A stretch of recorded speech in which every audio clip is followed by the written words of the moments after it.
before we keep going, though, we should probably introduce ourselves. I don't think my audience knows who you are. Will you tell them who you are? Yes.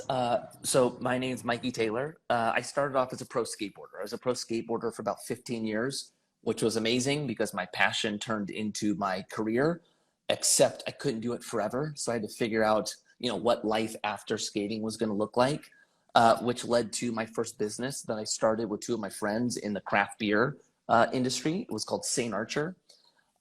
We did well with that company. We ended up selling it to Miller Coors in 2015.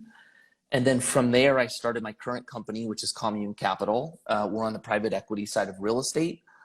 We do storage units, we do multifamily apartments, and then we have a lending portfolio as well. And so I have made my way from the skate industry to the beer industry and now in private equity.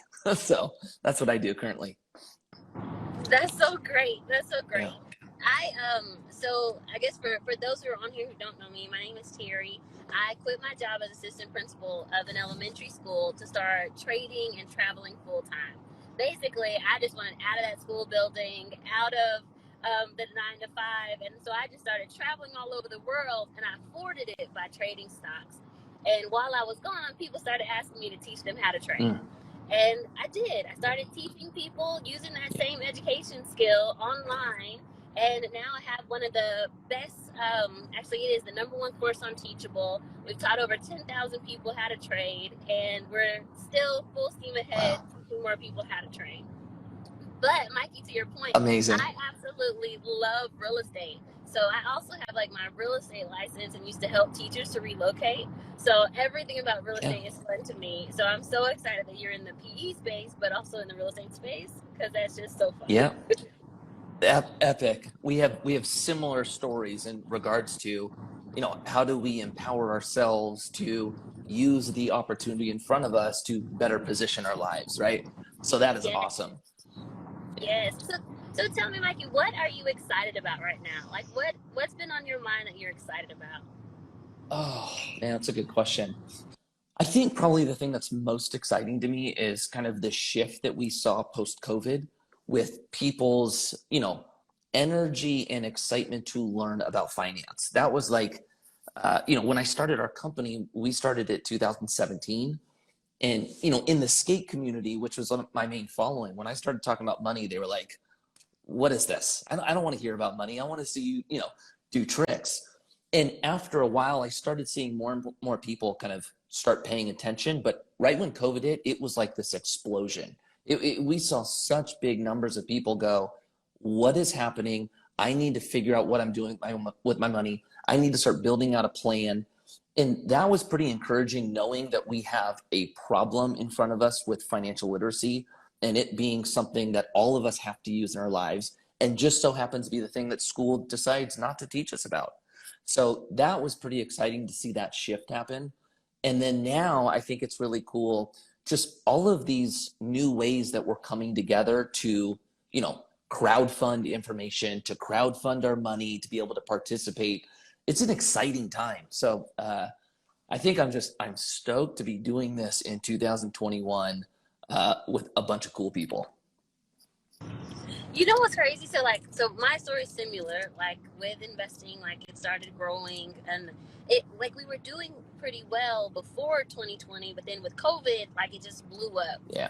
Did you ever feel like it was a one-time thing and like in 2021 it would slow down? Or did you imagine that it would keep going the way it has gone? Oh, that's a good question.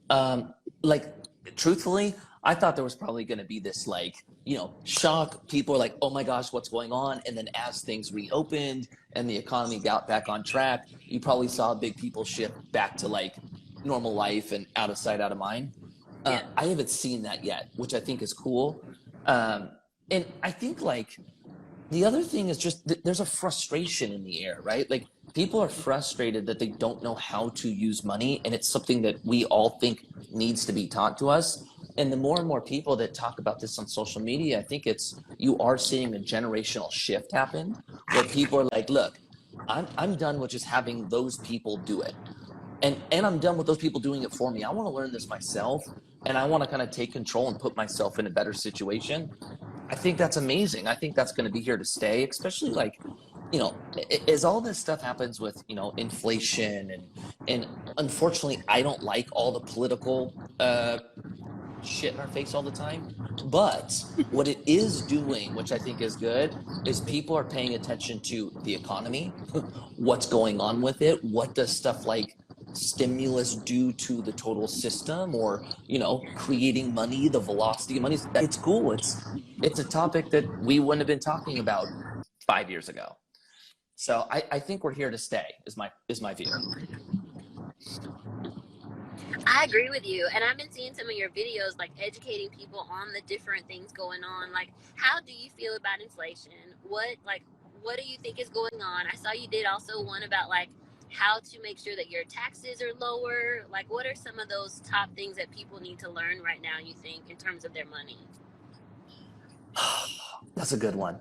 So it depends on what stage you're at, right? I was going to say, I'm practicing my Oprah questions. Okay, I like that. I see it. You're good at this. I mean, honestly, what I think, like, depending on what level you're at, if you're at the beginning stages, I think the most important thing you can do is start working on the behavioral side of spending, right? Like, the importance of creating a budget. I know that sounds awful to even say, and usually like hits, something in our stomach that we just don't want to do it. But like having a budget is actually really important, especially if you start looking at it through the lens of offense, right? Like, I'm going to create this budget so that I could tell my dollars where to go, as opposed to what most of us do, which is, oh my gosh, everything's falling apart. I'm bleeding cash. I have to build a budget to try to maintain this. That's what most of us do. That's the bad way to do it. So I think like getting used to saying no to certain spending so that you could put dollars towards other areas, that behavior is really good.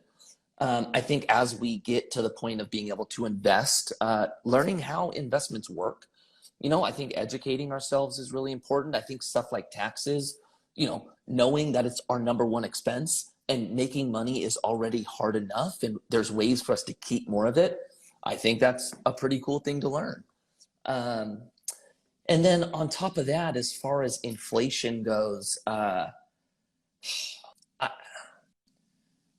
that's a good one. I think we're going to start seeing inflation level out as it pertains to, things that we pay for in everyday life. Our cost of goods, I think, are going to level out.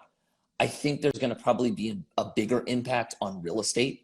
I think real estate is going to be the one thing that is going to get hit next as far as rent increase. And I think that one may be here for a little bit, which I'm not saying that as a good thing. I think as an investor, that's a good thing. I'm not going to lie there. As people are renting, though, that becomes a challenge. Anytime you're living in a scenario where all of your money is going towards, needs, and then those needs become more expensive and you don't have the money to pay for it, that's bad. That is not good. So, I think learning ways to put your money in areas, if you can, that hedge against inflation, really important. Creating side hustles in this time where it's, you could take this phone, go spit up a business, start making money. Stuff like that is available. So, gosh, there's a lot to do, I guess. That's a long way of saying it. It's true, and I agree with you. I think the biggest thing is to know that inflation is coming and not be like caught off guard by it. And it sounds like that's what you're saying too. Like, we're going to need to get some side hustles. We're going to need to make sure our money's growing because things are getting more expensive at the grocery store, food, gas goes up and down. But things, even with the supply chain issues, like things are going to get more limited and they're going to get more expensive. And if you don't have a way to make your money go further, then you're going to be caught in the rain. So I totally agree with you. And I'm wondering, like, will inflation go down? But that's right. I think that it'll, for a little while anyway, I feel like it's going to be here to stay for a while just because, like, we've got so many things to pay for, like the debt in the U.S. and then, like, how much money we were giving out. Like, as more people get more money, then there are going to be things rising in cost. And then as the supply is lower, things will continue to rise in cost too. So I don't know. That's something that I just feel like people need to be prepared for. Yeah, now, that's right. That's absolutely right. Go ahead. Go ahead. Go ahead. No, no, Well, I no. was going Please, to say, please, tell me please. more about the how to save on your taxes too, because I'm all about the saving on taxes. Oh yeah. So we did a video, on some of the incentives that we are offered so that we can bring our taxable income down. We tried to do a video on, like, when I talk about, bringing the tax bill down, a lot of feedback I get is that doesn't apply to me. I'm not an entrepreneur. I don't have a business. I'm not investing in real estate to capture, depreciation. And so we did a video that was just, what does the, you know, normal everyday employee have, as far as bringing their taxable income down if they're not an entrepreneur? So, we talked about, you know, 401ks or Roth IRAs or ways that we can contribute into an investment or retirement plan. And that contribution we then get to take off of our income to bring the tax bill down. Something like an HSA account.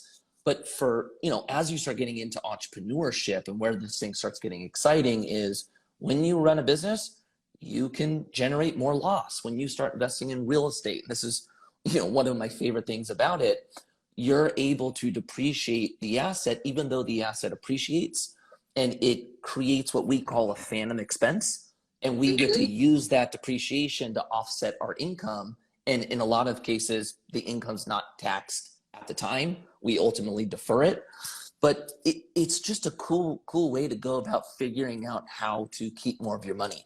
And I think the thing that I'd love to leave upon, everyone in this live is changing your viewpoint of what the tax law or tax code is, right? Like, and I'll say this, first of all, I don't want to pay taxes. That's straight up. I don't like them.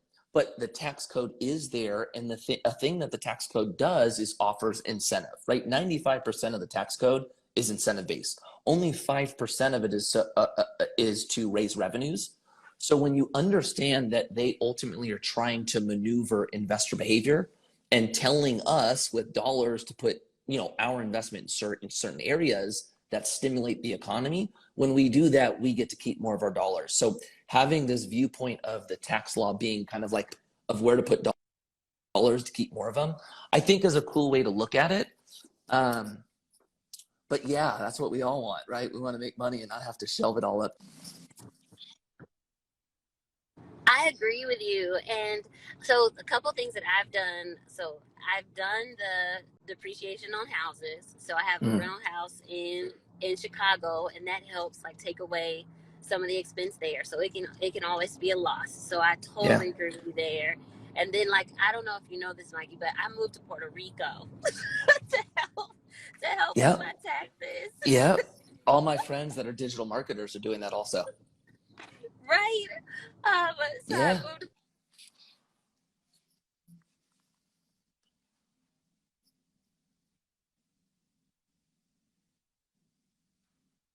Change your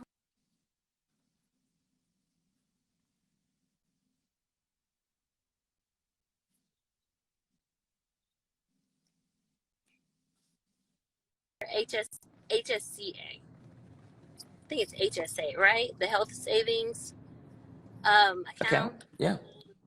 So like putting money into there, and then even as an entrepreneur, you can still have a retirement account. I think sometimes people forget about that. Like we can have 401ks and individual 401ks and IRAs as well. So I totally agree with you. Totally agree. Yeah. Now Or like when go ahead. Go ahead. No, go ahead, Mikey. I was gonna say, and then you get into entrepreneurship. Something we brought up is, when you start creating stuff like S corps, and you can start paying yourself, your income, but then you can also pay yourself a dividend, and the difference of tax savings that you get there. There's just cool ways to structure it. So it's interesting. It's an interesting game. That's true. Now, I want to go back to your story. So when you first decided, I don't want to do skating anymore. I don't want to like be an not so much like I don't want to be an athlete. Was that the actual thing you said, or was it more like I'm doing so well in these other parts of my life that I don't have to do this anymore? Or like, how did No, you for do that me, transition? I, I didn't want it to end. I wanted to be a pro skateboarder for the rest of my life. That's all I wanted to do. But I just picked something or fell in love with something that was going to end. And so all of my basically planning and preparing was out of fear of what my life was going to look like when my sponsors decided not to pay me anymore. And so, I had two viewpoints of it. One was, how do I take control away from my sponsor? Like, my sponsors, in my opinion, paid me. They got to decide how long I was going to be a pro for, which meant they controlled my future. And so I started investing when I was young, started investing in storage units, started investing on the lending side of real estate, anything that would give me cash coming in that I didn't have to work for or had some type of wealth build opportunity. I viewed that as, this power shift from what my sponsors had and putting more onto my side. And then halfway through, this was like 2011, I had this idea that I could start marketing all the companies I owned so that once my career ended, everything that I helped build in that moment could carry on, as opposed to my sponsors saying, later, dude. And then the 15 years, that I spent building their company up, they kept going and everything I built was gone. And so that was kind of the shift into entrepreneurship, was just trying to capture my relevancy at the moment and then build upon that when my career ended. And then I ended up falling in love with it. I really enjoyed the idea of like coming up with a concept, figuring out how to bring that concept to reality, trying to get your message out there, bring people in. It was fun to me. So that's kind of how it happened. Oh, wow. That resonates so much with me because I feel like a lot of times I'm on this hamster wheel of, well, do you build more followers? Do you scale? And it's not just even me. I think of other entrepreneurs. They feel like they can never take a break because when they stop doing that thing, whether it's Yeah. a hairdresser, a speaker, like if they don't show up, then they don't make money.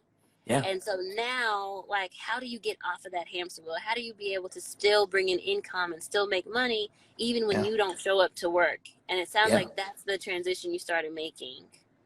Yes, 1000%. And it's actually it's like the goal of an entrepreneur, but it's the hardest thing for an entrepreneur, right? Like, it's hard to not become a slave to your business. And for entrepreneurs, where we're so like, I can do this, I can make things happen, it's hard for us to let go of control and place control into others. It's not easy. It's an easy concept to understand. It's a hard behavior to move past. And that's just something that I was forced to learn when I was skating. It's like, if I was going to start a business while I was skating and still have a skate career, I couldn't do it all. So I Mm. was forced to find people to come in and help me build, the business side of it, while my time, or the majority of my time, was still spent skating. That was a perfect learning lesson for me, because then when I stepped away from skateboarding, the same mentality was there. How do I create something that I can ultimately walk away from? And, what that really means is you got to find great people. You have to know your weaknesses to then bring the right people in to cover you.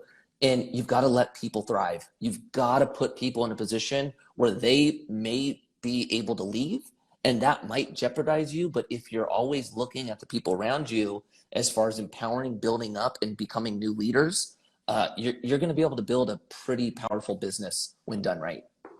How has that been going for you? Because I know for me, like, I'm in that same thing of like, okay, now we're scaling.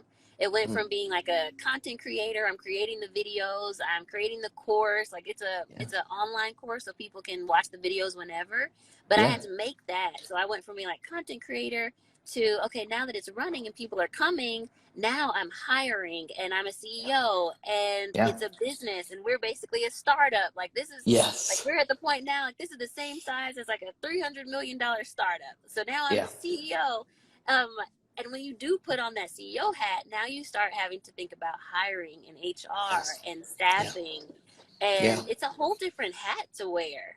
Yeah. Like, That's right. how was that transition for you? Like, from skateboarder to CEO, I know now to PE, but how was that transition? Uh, Not easy. To me, I think hiring is really, really hard. It's just not easy. I think the things that I had to learn, and maybe this will help you answer the question Yeah, correctly. I want to know, what did you learn? Please tell When me. when I would be, if I'm ever looking at somebody to hire, interviewing somebody, a lot of times I would look at like their personality and how I vibe with them, as opposed to what was the skill and talent that they were there to offer. And sometimes I would let the personality and did I want to hang out with them outweigh what they were actually there to do. And I had to kind of have this shift or this change in my mentality that, yes, I want to enjoy being around you, but we're building a company, and my main focus should always be, how are they going to fit into the organization, and is their talent and skill, the best or what we need. And I think that's just probably a challenge that I have as an extrovert, and being and loving talking and communicating to people, that I just had to recognize that I need to make sure that they know what they're doing. They're not just going to want to be like a bro in the office, That part. You're like, I want to have a drink Yeah. with you, but you Yeah. don't do your job. So Yeah, that's right. it's a That's problem. right. That's right. But something that somebody said to me a long time ago and has been really important for us is take your time hiring.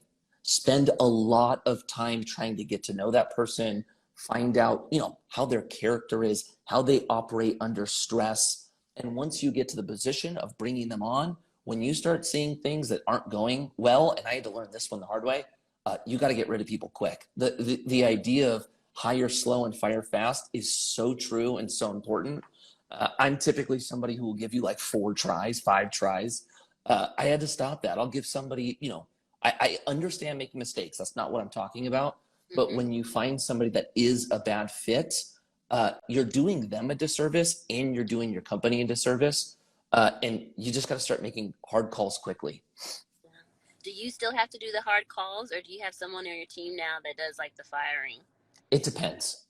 It depends who it is and what part of the business that they go under. Got it. Yeah. When you were a smaller company, like, do you have that one story in your head where you were like, dang, I really don't want to let this person go, but I have to let them go? Yeah. You have one of those? Yeah. Oh yeah. Friend of mine, close friend of mine.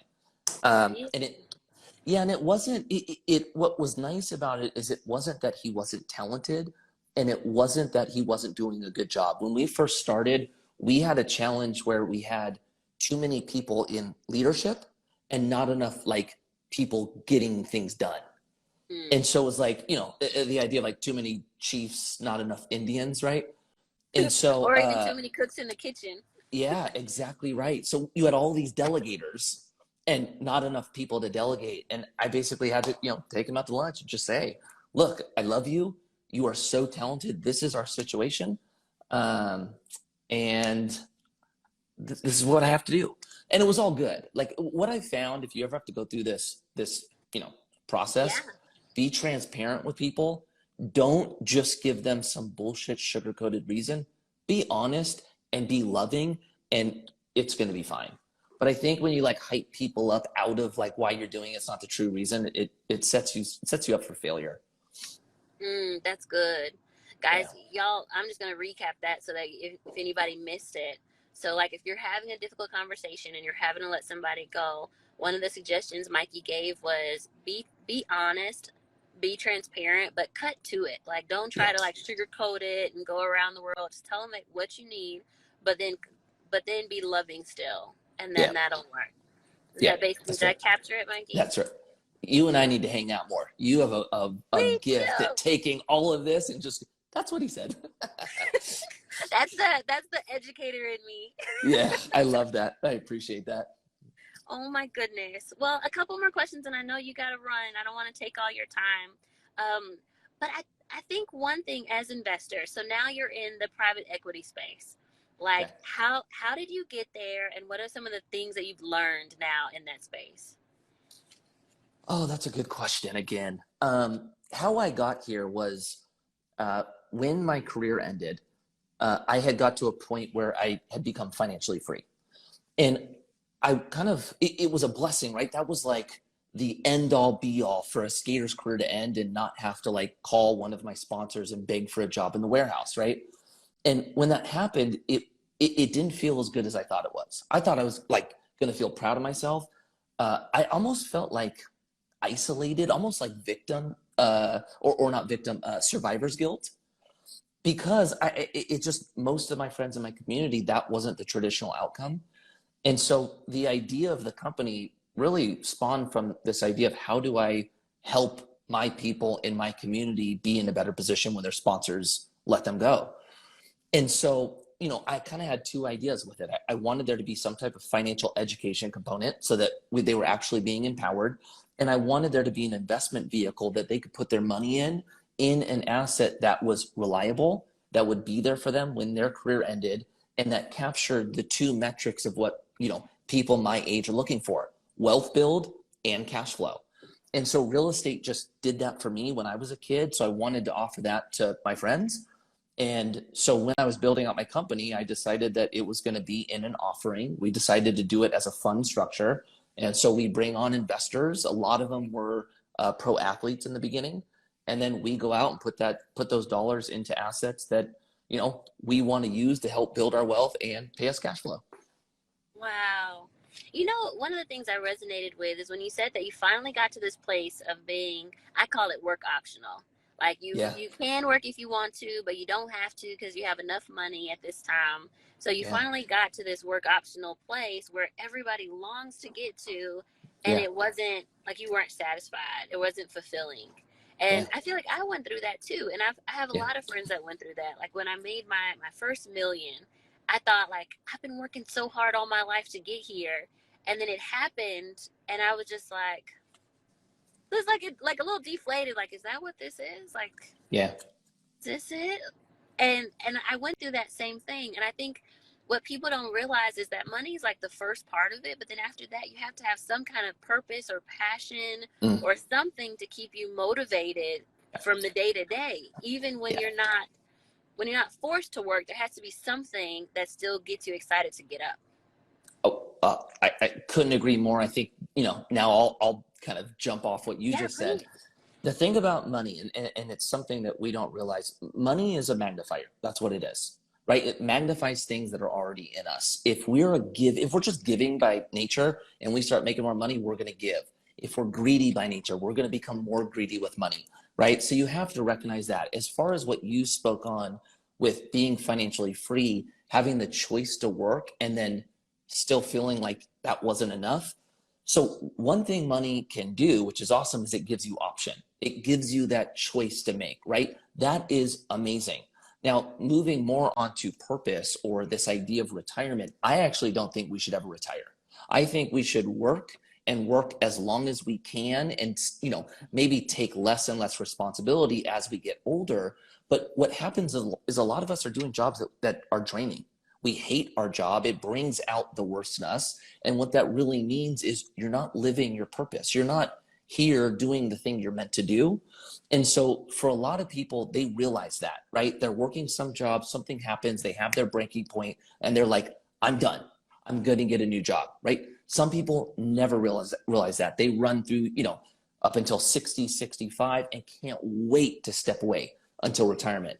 But then there's the few that get to the point where they do become financially free, and then they truly have the choice. And that choice can also be that governor where we go, oh my gosh, I don't like doing this. Now I have the choice to do what I'm supposed to do.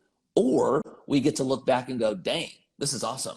I'm going to continue doing this, right? So there's 3 ways to get to that realization. However you get there, you got to get there. But yeah, I think getting to the point of financial freedom is the best one. Even though knowing what's it really going to change, you're still going to be working, doing what you're doing, right? You just get the added option. I think somebody on this call just was like, wait, did he just say don't ever retire? They got stuck right there. Yeah. I really don't think you should, because I mean, think about it. When most people retire at 65, right? What typically happens? They have a crisis in that moment because they lost their purpose. They lost their identity. And without identity and purpose, we have no gauge to be doing what we're doing in a good or bad manner, right? I think why retirement, leaves a bad taste in our mouth is because a lot of us just don't want to do what we're doing. We can't wait for this crap to end, right? that's an indicator that you're doing the wrong thing. It truly is. When you're doing what you love, why would you want to stop? You shouldn't. And then you work forever. That's what I think. I'm gonna call it something else. I just don't like the word work. Okay, that's fine. We gotta think of another word. I will do things I enjoy forever that may include some type of taxing, but I'll be excited about it because it is not is not a job. I feel that. How did I do that? I'll take that. I feel that. Guys, well, I want to make sure that we're respectful of Mikey's time. Hang on. Oh, go ahead. I have some questions down here too. Go ahead. I just saw a question that I'm curious to know your opinion on. From Sure. Ty Bramwell. Can you talk about building an irresistible offer? Ooh. So I know that there's other people who have whole courses on irresistible offers. So like I think about like Amy Porterfield and things like that. But what I will say is I think that every pitch or every offer needs 3 parts. So I think that you need to first educate. Like you got to educate the people on why this is important, what this is. And then I think you need to agitate them a little bit. Like you've got to get their emotions involved. You have to like let them know like why this should be like important to them. And then you come in with why your product or thing is the solution. And I actually got this from other coaches, but then I've like taken it and made it my own. So like I think about with these pitches yesterday. First, they had to like tell me why is this such a problem? Like thinking about trading. I'm going to make up some numbers, but like over 10 million people signed up for a Robinhood account last year during 2020. Then you think about the agitative part, but like, why is that important to me? Like, why should I care? Well, statistics say that 95% of investors or traders are not successful. So that means that 9.5 million people were trying to figure it out by themselves and losing money that could have gone to their debt or their family or hurt their mental wealth or health, right? So then you're like, oh man, that sucks. And then you have to bring in the last part of it. Well, why is your thing the solution? Well, that's why we created Trade and Travel. That's why we've created a curriculum to help novice investors and even advanced investors have a better success rate and be able to actually start building wealth and building legacy. But you guys get that? Like if it has those 3 parts, then you can create a really great offer. What's the problem? Why is it important to you? And then why is my thing the solution to that problem? Does that make sense? I love that. Thank you.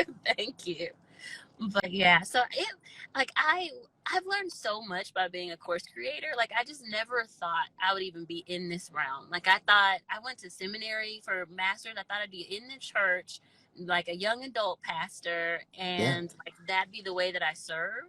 But I've learned that like actually this is serving. Like we serve through teaching people about money because we're helping impact their whole life. And then not only their personal life, but their family around them, their legacy. Once they learn about how to make their money work for them, then their whole life can change.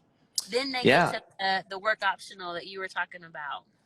That's right. And look, I'll tell you straight up, I learned more about money from the Bible than any other source. Yes. What's your favorite scripture? Or what's one of the things you learned? Oh man, when it comes to money? Yeah, from the Bible. Well, one thing that I think is interesting is when the Bible talks about the debtor being enslaved to the lender, right? How debt can basically enslave you, right? That one I think is really interesting because debt can also be used to generate wealth, right? Like I know what they're talking about, the principle they're talking about when it comes to borrowing money to buy things you can't afford and, being so stuck down by interest and not being able to pay that interest out to where you don't get to live the life you want, right? It's powerful. It's very, very powerful to understand that, right? But my view on debt is there's 2 types. There's bad debt that you completely stay away from. And then there's good debt that you can use to build your net worth and build cash flow. That debt can be really powerful because you're not paying the interest yourself. You're using assets to pay the interest, right? But even good debt, you have to be very responsible with it because it's powerful in both ways, giving and taking. So I think that's fascinating. The idea of being responsible with little so that you could be responsible with a lot, Or if Yes. you're not responsible with the little, I'll take all from you. And Mm-hmm. if you're responsible with little, I'll give you more. That I think is fully at play, right? We have this idea that like, we'll get good at spending when we make more. We'll get good at investing when we make more. But we know, even through statistics, that's not the case. We make more money, guess what we do? We spend more money. That's exactly what happens, right? So, I'm a big believer in, starting to learn how to invest before you're making a lot of money, create the behavior before you're making a lot of money. And as you start making more, then it just becomes plug and play, right? You already have the discipline planned. It's just, I get to put more dollars here and more dollars there. So I think those two are really cool. I agree that. So the parable you were talking about is like the parable of the talents, or Mm. like one of the things Yep. you were talking about. Yep. The And 7 it's like talents. that. That's right. Yeah, I talk about that all the time, because so for those that don't know, there's this parable in the Bible, and I think for those that are all different religions, I think the Bible is so good because no matter what religion you are, the stories are important for everybody. So we're not here to like try to make someone feel bad, but the stories are really important, and you learn so much. So thinking about this parable, there's a master comes and he has 3 servants working for him. He gives one servant five, or yeah, one servant, let's say 5 talents, one servant 2 talents, and one servant 1 talent. And the one with the most talents doubles their talents. The one with the second number of talents doubles their talents. And actually, y'all, the fun part is it says that they traded with them. So I'm like, trading is in the Bible. Yeah. Yeah. But they traded with them, and it also says immediately, like as soon as they got it, they immediately took action and doubled their money. Yep. But then there's one of them that just got the 1 talent. The Bible says that he went and he buried it. And he buried it because he was afraid. And he literally says, I was so scared that I just buried this money in the ground. And so I knew when you came back, I'd at least have your money for you. And the master comes back and he's like, you lazy servant, like you Yep. should have done Yep. something with it. He's like, even if you put it in the bank, it would have had interest, but you just hid Yep. it in the ground. Yep. But then to those that multiplied theirs or doubled theirs, he was like, well done, my good and faithful servant. Yep. You've been faithful with a few things. Now I'm going to give you reign over so many more. So Yeah. you're so right. You're so right, Mikey. Like, it's just the idea that you're faithful with a few things. Can you really manage those few things well? And then you'll be able to get more. Yeah, that's right. And you said something too for people that, maybe don't like the Bible or have, different ideologies or viewpoints. If you are into motivational speakers, every single thing they tell you is straight out of the Bible. It's all biblical principle, right? Mm-hmm. Being appreciative, glass half full, that's straight out of the Bible. So there's a lot of phenomenal principles that will allow you to live an enjoyable life that you're already taking on now. You just don't realize the source. So it's good. And then money, I mean, they talk about money more in the Bible than anything else, I think. What? They do. Yeah, that's right. That's right. I think it's like 10. I might be making up numbers, but it's a whole lot of scriptures are based on money in the Bible. Yeah. It's so true. There's actually, so in this time that I've been here in LA, there's been these dinners that I've been part of. Well, I did a dinner, and then I also got a chance to like interview. Do you know a person named Ryan Blair? Yeah, I do. Yeah. So I got to interview him, and one of the things that kept coming through was this idea of being open to receive. And so I talked to David Meltzer, and he was like, you know what? I get all these things. And then the reason why I get more is because I give it all away. But then I ask God to allow me to receive more. And then he's like, and then God is faithful. He'll give me more because he knows that I'm going to give it all away. And then he'll just keep expanding because I'm open to receiving. And then with Ryan, he said the same thing. He said, many Christians, they don't think that you should meditate. But the thing about it is that when you're praying, you're kind of talking to God. But when you're meditating, you're receiving from God. And like, that's something that I think we don't talk enough about, being open and willing to receive. Like, if you're able to receive these gems and receive these different stories and things that we talk about, like or even knowledge and gems we've dropped on this live, then your territory will expand in such big ways because you're open to receiving and then managing that well. That's right. That's right. 1000%. Wow. Well, wait, one more thing. I know, I keep saying we're getting off the phone, but Please, one last please. thing. You I'm a said that talker, you, please. okay, good. You said that you learned a lot from the Bible. Any other things that you've learned from the Bible that you think are important for people to know? That pertain to money or life in general? Let's do life or either, whichever comes to mind. Yes, I mean, I live my whole life based on the Bible. I should say I strive to live my life based on the Bible and the principles of it. Um, let's see, what is one that I'm really feeling in this moment? Uh, so for me, I'm married. I have 3 kids, and can you hear me? I can hear you. Okay. Yeah, I'm just Um, letting my friend know he can go ahead and head to the airport. I'm gonna stay in the car and Perfect. talk to you. Perfect. So I'm married. We have 3 kids. It's crazy, right? Our house is always crazy. And, you know, something that's, we've been really, I would say both working on, my wife and I, is kind of the structure of why God created marriage. And it was ultimately built so that we can have a better understanding of our relationship with him, right? Like being married, it is so hard because you have to be selfless, right? You have to truly put your wife or your husband's needs and desires ahead of yours. And when done right, you're both doing it together, and it's powerful, but it's a lot of work and it's not easy, right? One thing that we've kind of, a big realization we had in 2017, my wife and I had a really hard year. It was our hardest year of being married by far. It was year 7. And we were like entering like a winter season, right? And my wife, just out of desperation, goes, "We're going to go to a marriage retreat," right? And I'm like, "Okay, let's go to a marriage retreat." So we go away for 3 days, no phones, and the speaker from 5 love languages is there. And what we didn't know is that I have a certain love language, and how I communicate to my wife is through that love language. And same with hers, right? My love language is words of affirmation. I love telling people how awesome you are, and I love when people tell me that. My wife's love language is quality time, right? Quality time just happens to be my lowest. So we were in this cycle where I would tell my wife, "You're amazing. I love what you do. You're the greatest wife." She didn't care at all because I wasn't giving her the quality time that she needed to feel love. And because of that, she wasn't giving me the words of affirmation to feel love, right? And this guy just hits us with all of this and starts giving us steps on how to communicate love through what your partner needs. And we left that year, we went back the next year, and it was like we were in a different marriage. And then the next year we ended up having the best year of our whole marriage. So what was really cool about that was the realization that when times are hard, right? When you're at your lowest, if you can push through that moment, what's on the other side is blessings. It's even stronger. It's refining you by fire.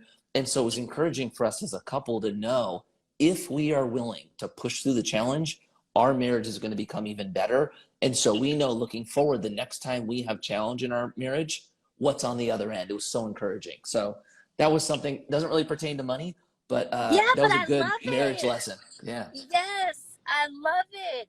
So Yeah. my love language is acts of service. Ah, I love, so in here, just put into the comments that book, The 5 Love Languages, is by Gary Chapman. Was yep. that the guy? Was that him who was there?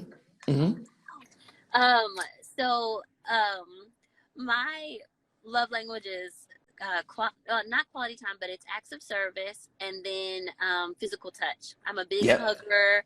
I Yep. like hold hands. I like, if you're near me all day, but I haven't like touched you on the shoulder, then something's wrong. Yeah. Yeah. Yeah. uh, and not really. So guys, if y'all see me and I don't touch you on the shoulder, you'll be okay. I'm just playing. But it's so true. Like, showing people love in their love language changes everything. I think that Yeah. that changes the game. And it's Yeah. not even just like marriages, but it's friendships and friends and family. Like, I have to think about my mom and, okay, what does she need? Okay, Mm. hers is acts of hers actually is like you. It's words of affirmation. So have I told her how much I appreciate her? Have I told her that she's a good Mm. mom? Have I told her that that even she looks nice today? Like, those are Yeah. things that make a difference for her. Me, you tell me I look great. I'm like, okay, cool, but where was the active service? Did you take the trash out? Did you did you like, put that thing on the side of the bed so I don't have to think about it? Like that's my love language. So I'm really glad that you shared that, because I think even as entrepreneurs and just people in general, we have to learn that people need love in different ways. That's important. Yeah, I think it's so important for an entrepreneur, right? It's like entrepreneurs have to have a team of people around them, right? Business is just relationships. How do you build your people up? For entrepreneurs, it's lonely. That's something people don't tell us. It's isolating. We don't have a lot of people that we feel can relate to us when we're in those challenging times as a business. A lot of times you can't tell, some of your employees because that might create this fear that it's not working, even though business feels like it's never working. So it's isolating as well. So it's like making sure you are on top of that love language, how to build your people around you and how to build yourself through those people. It's the difference between success and failure, I think. How did you get out of that lonely season? Because I remember you talking about it before too. Like, how did you get out of it? A lot of work. It was not easy. Basically, how it started was me having to just, instead of naturally tell my wife things, I had to step away from things I was doing to put her first, right? There were certain things like, for example, my schedule, right? My schedule just, start getting really, really built up, and it was on my work calendar. So my wife wouldn't necessarily see things. So a lot of times I would go to do something with my wife, or my wife would want to do something, and I'd say, I can't do that. I have this meeting. And so she felt like I wasn't thinking of her by not even giving her access to my calendar, stuff like that, right? If I had a trip that I knew we were planning, she wanted to know what was going on. So like learning how to communicate what I was planning, something like the business, right? That's something that I had full separation on for a long time. What I did on business is what I did on business. How I invested was how I invested, and my relationship with my wife was over here, right? Yeah. Learning how to bring my wife into things happening with the business, getting her opinion on things, including her on decision making, that was big for us. Gosh, what else, man? There was a lot. And what it ultimately came down to was like I had to learn how to be less selfish, which is very easy for me to do. It's so easy for me to just think about myself. So I had to change a lot within. Do you feel like this? So I'm single, but I want to be married. So I'm always listening for all the gems from the married people that I talk to. Like, how does someone not be selfish in a relationship? I know we kind of spoke a little bit to that just now with like the sharing the calendar, but like I'm a little scared that like I've been living 37 years just thinking about me. I So know. now I'm going to get into a relationship, and how do I stop that? Yeah, I've been married, we're going on 12 years. We dated 5 years before that, so 17 years. I'm still working on it, right?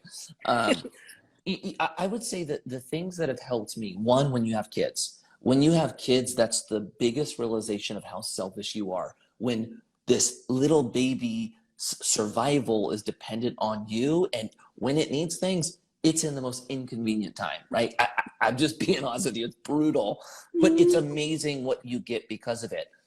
Something like changing being selfish with my wife, I would say there were times where my wife was having in a bad mood. And I'm just using her for the example. I had those moments as well. But let's say if my wife was in a bad mood and I could just tell like she was just being quick with me, a lot of times I would be like, you know what, I'm not doing anything for you till you change your attitude, right? That's me being selfish. Instead of me going, you know what, I know you're struggling. What could I do to help you in this scenario? Do you need time alone? Babe, you know what? I'm thinking about it. I know you're probably stressed. You're a mom. You over deliver all day. Why don't you go take 45 minutes, do your thing? I got the kids, right? That was new for me. I didn't think about that prior. My first thought was, why are you being like this? This is annoying. And now I'm going to be like that to you, right? So I think that was like one of those learning moments for me on how to be selfless. But it takes time, right? Just go into it knowing that you're going to have challenges. You're going to struggle in areas. And your goal isn't to be perfect. Your goal is to improve, right? Yeah, I really like that. Like even thinking through like it's not about me right now. Like Yeah. switching the focus. Like if they're acting a certain kind of way, there's probably a reason for it. Let me see how I can make that better versus Yeah. just being mad at it and then deciding that I'm going to add to the fire. Yeah. Yeah. Because like I'm now not going to help her. I'm going to move away or I'm going to do my thing. Oh, I like Yep. that. Yep. Okay. Yep. Yep. Another one too. I had to learn how to put my phone down. Like Really? when we have dinner at the table now, my phone is gone. I can't be on my phone because it's really easy for me to get texts and just the quick glance at it. I'm taking attention away from my family, which needs my attention, right? So like learning how to separate the phone or business from the family, that was important. But it's just little things, but they have big results. I like that one, especially with the phone, because if you're talking to somebody whose love language is quality time, like they are depending on this time being with just them. So it almost like feels like this isn't quality time. He's not even thinking about me right now. He doesn't even care. He's looking at his phone. Yep. I Yep. feel that. Yep. My, Which is me. That is me. I am the king of having my body there and my mind not being, right? So that was just one of my weaknesses that I know is my weakness and something I have to work on. yeah. If you're in the comments and you're enjoying this conversation, put a 1 in the chat or some kind of number or emoji in the chat if this is like helping you. And then I do want to, we have some questions here. Let me see. I want to ask them. If y'all have any questions, tap it into the questions and I'll put it up. Someone asked about skating. They still want you to come back. Do you think you'll ever go back to being a professional, or do you still skate? I skate for fun now. I won't ever go back to being a professional, mainly because I couldn't compete anymore. I've been out 6 years now, and what the kids are doing, it's unbelievable. So, but I'll still do it for fun. I'll be a skater for the rest of my life. I just won't be a pro. Yeah, that makes sense. That makes sense. And then Kelv Kamani said, "Hey Teri," but he's talking to both of us. What book would you both recommend for someone in their late 20s with a small business but trying to be financially free by the time he's 35? You want to start with that? I'm going to be honest with you guys. I'm not always the best reader. And I know that that's not good, but I'm just going to be honest with you all. The one, though, that I do like the most is called Who Moved My Cheese?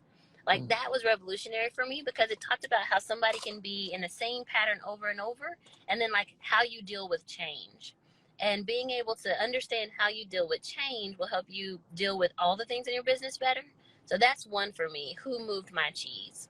And then I want to be a better reader. There's so many books I have on my list, and I just have not finished them yet. So, yes, that's a big goal for me, like in this next few months and into 2022. I haven't read that. I'm going to put that on my list. Who Moved So My Cheese? It's a small book, too. I love that. I enjoy reading.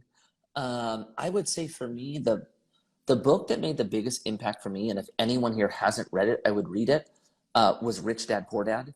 And the reason I say that, for me, it was like the gateway drug. It was like when I read that book, my mind was blown, and that drove me and encouraged me to want to learn more. From there, I read, The Intelligent Investor, Think and Grow Rich, The Millionaire Next Door, Richest Man in Babylon. Those were all really good. The last book I read, the book I'm reading right now, is The Interesting History of the Income Tax. Something, if you're interested in taxes, a good book like The Rich Dad, Poor Dad is Tax-Free Wealth from Tom Wheelwright. That's a great book to read also. Oh, that's a good one. And actually, I'm like, well, maybe I am more of a reader. I've read a lot of those books you said. So maybe I am more of a reader than I thought. Good. Those are good. Oh, wow. Have you ever considered being an author? Or no, you are an author. Are you an author yet? No, I've never written a book. I've thought about it. It's a question I get pretty frequently. I think I will. Most likely I will write a book. I just don't know when. The timing is the variable. Mm-hmm. Yeah. And because you are work optional, then you have time. Whenever it's convenient, then you can put it into the flow. Yeah. All right, here's another question. This one is from Managed by Michael. how do you deal with the disappointment when it is when it inevitably comes? So let me say that one more time. How do you deal with disappointment when it inevitably comes? Ooh, that's a good one. That's a good question. So I learned this from being a pro skateboarder, and it definitely applies to what I do now. When we would skateboard, our whole career was based around video parts. So a video part would be, between 40 or 50 tricks. It would take us 2 to 3 years to film 40 or 50 tricks. This is 3 minutes in a video, right? And the reason was we couldn't go out and film a trick that had already been done on a skate spot. So like if you're a surfer, for example, one guy gets barreled at pipeline is you can no longer get barreled at pipeline. That's how skateboarding works. Or like, if Tiger, birdied 18 at Pebble, you are no longer allowed to birdie, 18 at Pebble. So to go out and get tricks is really hard. So a lot of times we would try the same trick for 3 or 4 hours before we landed it one time. A lot of times we wouldn't even land it and have to go back multiple times to do the one trick. And so what that did is it built this view of what failure means. And so failure started looking like part of the process for me to succeed, as opposed to, a caution sign that I shouldn't be doing what I'm supposed to do, right? Like a lot of people, when they fail at something, they go, okay, this is a sign I shouldn't be doing this. What skateboarding taught me was failure is going to be over and over and over and over, and it's what I need to go through to then accomplish.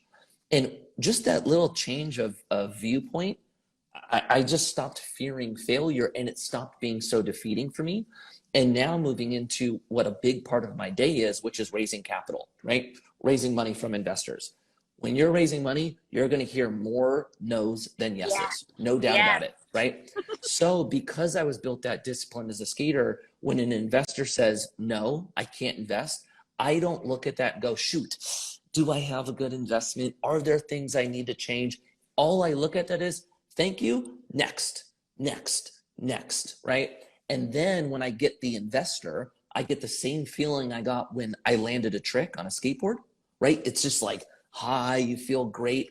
But with skating, it was short-lived. It lasted for 2 hours, and then it completely went away. And then I needed that feeling again, right? Mm-hmm. So I would say you just need to change the way you see failure. Failure is one part of the process, and two, the fear component that comes from failure. Start viewing fear as your gauge or tool that you're actually doing what you're supposed to do, not, a caution sign that you're not supposed to be doing it. Because, we get scared when we're uncomfortable, and being uncomfortable means that we're pushing ourselves in a direction to improve. And that fear is the same feeling you get when, you're on the top of a mountain looking over. So you need to separate the two out. One fear is there if you're, possibly going to die. The other fear is there just to recognize comfort or uncomfortableness. Oh, wow. Guys, this is so powerful, especially for everyone on here that is one of my traders. So in trading, especially with active investing, the way that we trade, we go for like a 3-to-1 reward to risk ratio. So that means like you can lose 3 times and win once and break even, because you're trying to always find trades that are, your reward is 3 times your risk, right? Okay. But that means that you're going to fail. Like you potentially might fail more than you win. And like the idea that it's okay to fail, like I'm going to have to fail, it's part of the process, is so important. And I love what you said too about like, fear is okay. Fear just says that I'm doing something right. And I think for my traders, a lot of times you see fear and you just stop. You don't take the trade, or you walk away, or you think fear is bad. But fear is actually good. It means you're doing something right and you're on your way to that success. That was powerful, Mikey. That was really, really powerful. Yeah, that one changed my life right there. I can't believe that you guys filmed for 2 to 4 years to be able to get that. It would take some people 5 years to film 3 minutes of footage. What? Yeah, that's why the thing about skaters, that's why I try to talk to the skate community so much, is if you're a skateboarder, you, in my perspective, have more resilience than almost anyone on the planet, right? But skaters have such a hard time taking that skill set that they learned from skating and applying it in other areas of life. So there's, even though they're built for it, we struggle with it at the same time. So I'm really big on, for the skate community who already knows that they're willing to just kill themselves for hours to get something, how to then think it's possible to do it in other areas. Because where we're strong, we're also very limited in some regard with our view. Yeah. You know, we were talking earlier about the Bible, and when you say something like that, it reminds me of like the disciples when they were like going to preach to all these churches. And I feel like sometimes now we have this idea that like it was easy. Like, oh, well, Jesus came and then they just went and talked to everybody and everyone just immediately understood that there was Jesus. But it was like, no, you were literally going into these places where you were getting killed for the idea that you were a Christian. You, like, the people around you all thought you were stupid because up until now everyone was a Jew, and so now you're coming to them saying that something is different. Like, literally it was hard every single time they went into a different place, and they had to be persistent to like keep going to the next place. And like, as you were saying that, like, can you just imagine like how tough that was? And the resilience of the skaters, like, shout out to everybody on the call who's a skater. Like, you guys are tough to be able to like keep going even after you fail, to get up again, to do it again. Like that takes a lot of hard work, a lot of heart to be able to keep going. That's right. That's amazing. Do you think there's anything that skaters are like built for? Like once they're out of the skating profession, like what are they built to do next? Oh, that's a good question.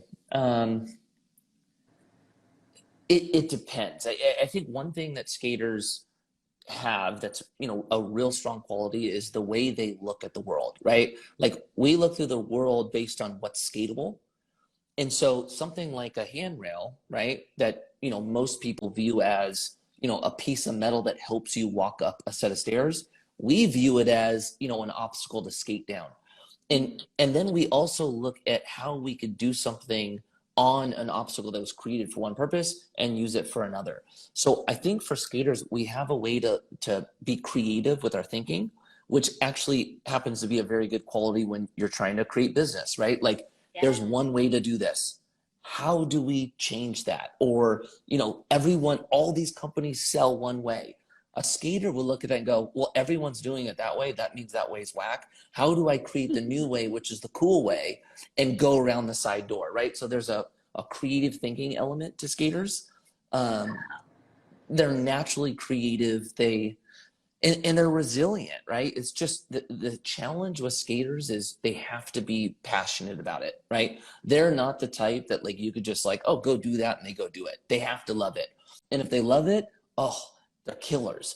If they don't love it though, they're not. So the hard thing for skaters is like to try to find the next thing that will grab them the way that skate does, so that they could then, you know, make that their job and then make money, etc. Wow. Oh my gosh. Like I love the creative thinking that you talked about. Like anybody who's able to think about something in a different way, like the world is your oyster. Like you can do so many things because you're able to like think of something in a different way. Yeah. Oh, I love this. I love Yeah, that. that's right. Well, is there anything that you want to leave the people with? Because like I said, I don't want to hold you too long, but anything you want to leave them with? Let's see. The thing I would say this. This is the thing that's like kind of current on my mind because it popped up in comments yesterday. Yeah. I talk about money on all of my content, right? How to use it, how to put yourself in a better position. I'm seeing a lot of people think that it's not possible for them, right? Everything I talk about, they can't have. The only way to financial freedom or financial wealth is through having rich parents and then inheriting their wealth, right? I guess the one thing I want to leave with you is that is a complete lie. It actually is possible for all of us. It's not easy, but anything that's worth a big reward is hard to get. So know that this is possible. Create your plan of action and then start doing. And before you know it, 20 years will go by like that, which it does. And your whole future has completely or radically changed as opposed to what you would have done if you were just, you know, riding the same path. Oh, I love that. And I'm going to take that to even another more spiritual realm. Mm, Like the Bible says that all things are possible with God.